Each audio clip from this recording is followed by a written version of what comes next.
dia, boa tarde, boa noite, meus caros amigos, seja lá qual for o horário que você estiver nos vendo. Muito obrigado pela sua audiência.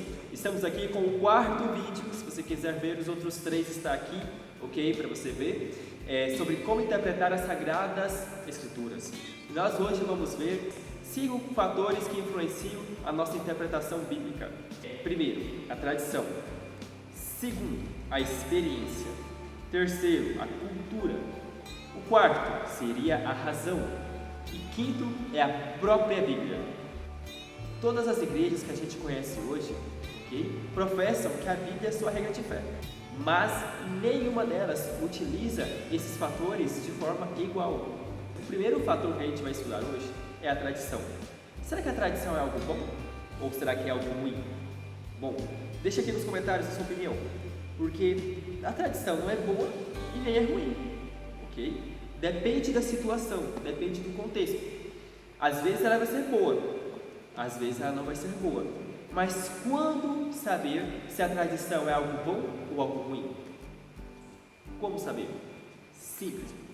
Se a tradição for algo bom, ele não vai estar infringindo a lei de Deus.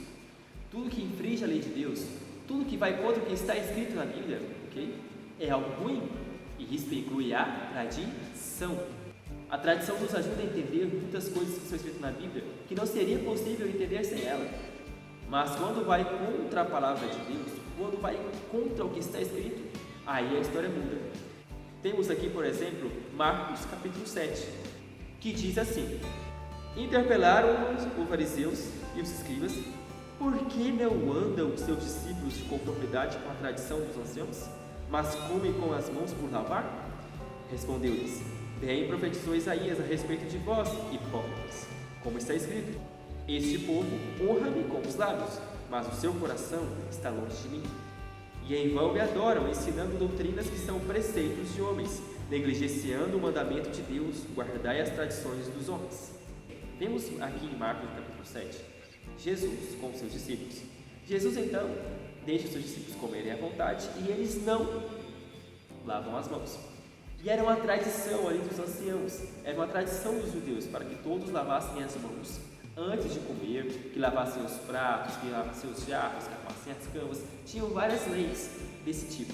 Não eram leis bíblicas, eram leis humanas, era uma tradição humana. Deixa claro. Aqui então vemos os fariseus e os escribas simplesmente chegando em Jesus e falando: peraí, seus discípulos aqui não estão guardando as tradições dos anciãos, não estão lavando as mãos como diz a tradição. Aqui Jesus, quando vai responder para os fariseus, ele não fala para os fariseus que a tradição é algo ruim. Ele não está dizendo para os judeus aqui que lavar as mãos é errado. Não, pelo contrário, está falando para os fariseus o seguinte: raça de hipócritas, bem que Isaías diz, ele falando aqui, Jesus cita uma passagem de Isaías, bem que Isaías falou, vocês dão prioridade para as tradições humanas, ok? Dão prioridades para leis e preceitos humanos, mas não dão valor para as leis de Deus.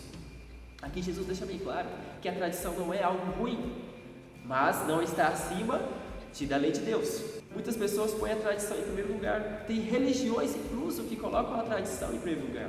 Quando a gente vai questionar a pessoa sobre algo que está escrito na Bíblia, ok? E eles fazem diferente, aí eles falam assim: mas tal livro fala isso, isso e isso, tal livro interpreta de tal e tal maneira. Aí eu pergunto: e o que está escrito na Bíblia? O que está escrito? O segundo fator que influencia a nossa interpretação, a nossa percepção da Bíblia, é justamente a experiência. Qual foi a sua maior experiência para com Deus? Como foi a sensação de sentir Deus na sua vida? A experiência é algo ruim? Como foi experimentar a bondade de Deus na sua vida? Essas sensações, essas experiências são importantes para a sua vida? Responda aqui nos comentários qual foi a sua maior experiência para com Deus. As nossas experiências para com Deus são muito importantes, sem dúvidas. Temos, por exemplo, aqui em Romanos, no capítulo 2, no verso 4, que diz assim: ou desprezas a riqueza da sua bondade e tolerância e longanimidade, ignorando que a bondade de Deus é que te conduz ao arrependimento? Aqui está dizendo, no capítulo 2, aqui no verso 4 de Romanos, que a bondade de Deus, que a longanimidade, que a tolerância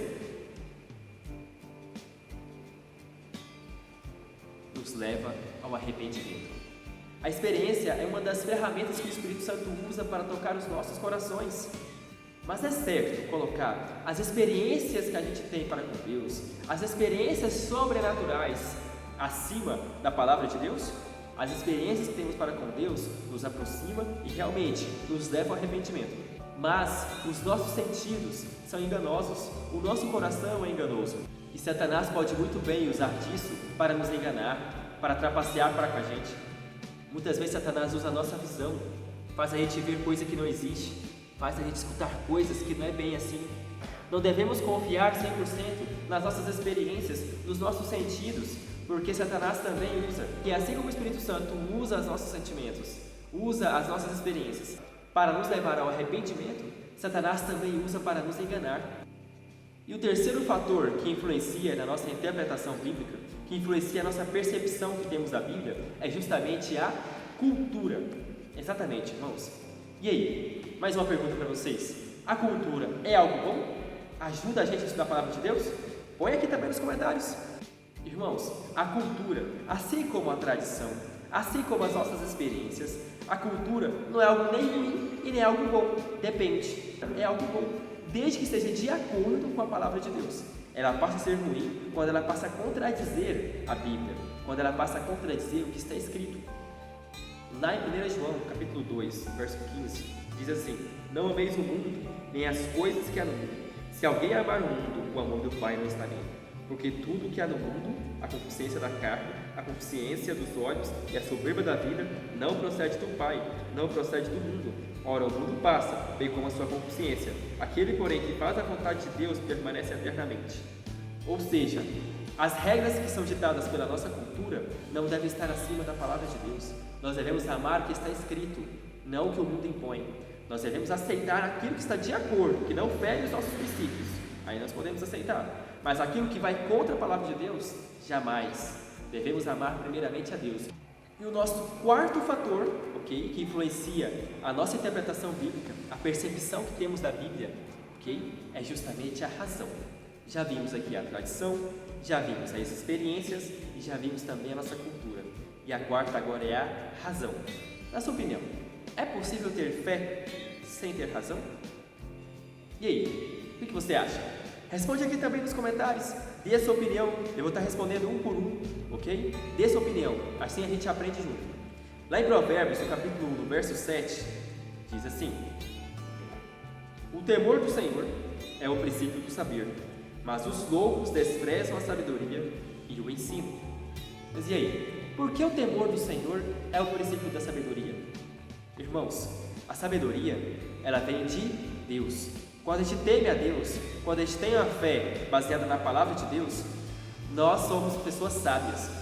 A nossa fé deve ser resultado de um estudo constante da Bíblia. Quando a gente não alimenta a nossa fé com a palavra de Deus, nós alimentamos a nossa mente e o nosso coração com falácias, com enganos, com falsas lógicas, com falsa sabedoria. Então, irmãos, não devemos cair em um dos extremos.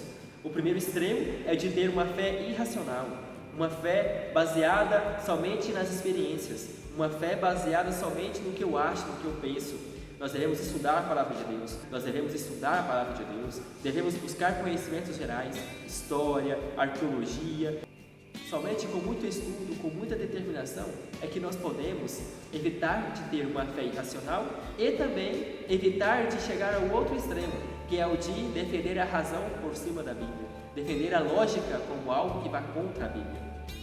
O que está escrito deve ser verdadeiramente a nossa regra de fé, mesmo quando as coisas parecem confusas. E o quinto fator que influencia a nossa interpretação da Bíblia, que influencia a nossa percepção que temos da Bíblia, é justamente a própria Bíblia, a mais importante de todas.